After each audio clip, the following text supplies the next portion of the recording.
आज हम आपके सामने एक ऐसा टॉपिक लेकर आए हैं जिसे बचाना विश्व के लिए एक जरूरी होने जा रहा है।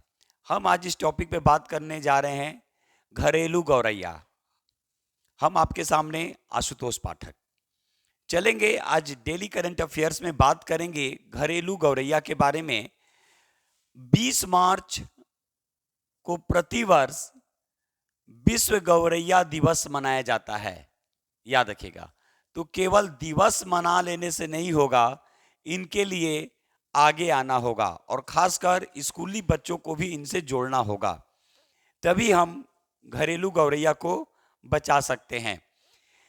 यह पैंसर वंश जीव वैज्ञानिक जो जाति जो होती है उसके अंतर्गत घरेलू गौरैया आती है, याद रखिएगा।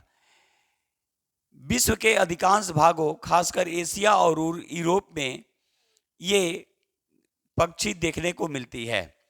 ध्यान रखेंगे, इसका जीवन काल अगर देखा जाए तो लगभग 3 वर्ष।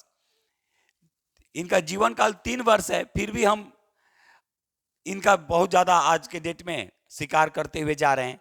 तो ये पैंसर वंश से संबंधित हैं। विश्व के अधिकांश भागों में, खासकर एशिया और यूरोप में ये पक्षी देखने को मिलती है। जीवन काल 3 वर्ष। विश्व गौरैया दिवस जो मनाते हैं, प्रतिवर्ष जो मनाते हैं, वो 20 मार्च को मनाते हैं। ध्यान देंगे, बिहार सरकार के द्वारा इसी मुहिम का हिस्सा बनते हुए 2013 में इसे राजकीय पक्षी घोषित किया गया।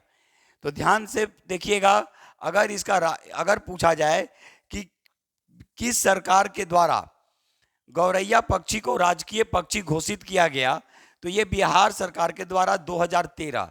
लेकिन एक और सरकार दिल्ली में, उस समय शीला दीक्षित की सरकार थी, तो शीला दीक्षित की सरकार के द्वारा गौरैया को राजकीय पक्षी भी घोषित किया गया है, याद रखिएगा। यानी गौरैया को राजकीय पक्षी जो घोषित किया गया है वो दिल्ली सरकार के साथ साथ बिहार सरकार के द्वारा भी घोषित किया गया है। अब देखेंगे, दिल्ली सरकार में जब श्रीमती शीला दीक्षित की सरकार थी तो उनके द्वारा एक अभियान चलाया गया था सेव एस्पैरो के नाम से, जिसमें स्कूली बच्चों को भी जोड़ने का लक्ष्य रखा गया। तो जब तक हम बच्चों को नहीं जोड़ेंगे तब तक, क्योंकि ये तो चहचहाती हैं, ये भी एकदम छोटी सी होती हैं, नन्ही सी होती हैं, और घर का आंगन जो होता है वो गुलजार होता है इनसे। जब ये घर में आती हैं, खिड़कियों पे बैठती हैं, तो हम वो दिन तो अब भूल चुके हैं, क्योंकि अब ये नजर ही नहीं आती। क्यों? क्योंकि मनुष्य, मानव अपनी स्वार्थ की पूर्ति के लिए इनको भी शिकार बना रहा है। तो फिर से यहाँ से बोलेंगे कि इनको बचाना बहुत ही जरूरी है। और साथ साथ ये बड़े होते हैं ना, जब बच्चे बड़े होते हैं, इनको देख के बड़े होते हैं, इनको देख के बच्चे बहुत कुछ सीखते भी हैं, चलना सीखते हैं, दौड़ना सीखते हैं।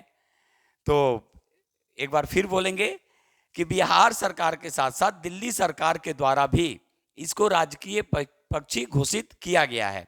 और शीला दीक्षित की सरकार ने तो सेव एस्पैरो के नाम से एक अभियान भी चलाया था, जिसमें स्कूली बच्चों को जोड़ने का काम किया गया। तो चलिए, हम उम्मीद कर रहे हैं कि हम लोग मिलकर इस नए अभियान को आगे बढ़ाएंगे और इनको फिर से अपने आंगन में एक बार फिर चहकते हुए देखेंगे। तब तक के लिए आज बस इतना ही। अनुमति दीजिए, फिर एक नए टॉपिक के साथ मिलेंगे। जय हिंद, जय भारत, भारत माता की जय।